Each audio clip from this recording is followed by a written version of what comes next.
Almost 30 years ago, during the final days of the Iran-Iraq war, the people of this town were victims of an atrocity that shocked the world. On March the 16th, 1988, Iranian soldiers were in the area when Iraqi warplanes dropped chemical weapons on and around the Kurdish town of Halabja.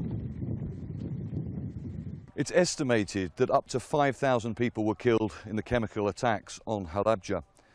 Now, you'd think that a people that have suffered such an appalling atrocity would be fully behind the referendum on eventual secession from Iraq. But the province of Halabja had one of the lowest turnouts in the vote.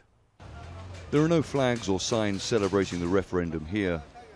There was a less than 55% turnout in Halabja. 16% of those who did vote said no to the eventual future independence from Iraq.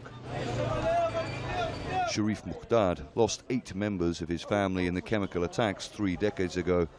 He says the Kurdish regional government has let Halabja down. The people have little trust of the government because of corruption, and there is fierce competition between parties to maximize their gains. Life for everyday people here is going backwards. In recent years, there's been growing opposition and protests in this area over delays of government salaries.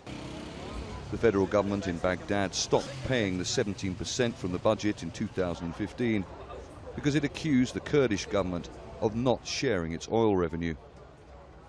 People here say any oil money the government in Erbil has made has not been fairly distributed throughout the region. There is a difference between the rest of KRG and Halabja, economically speaking. The government in Erbil has been neglecting the people of Halabja with services and infrastructure. Life is harder here.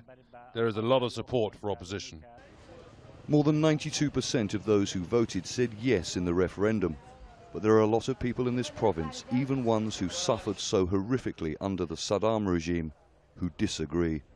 Charles Stratford, Al Jazeera, Halabja, northern Iraq.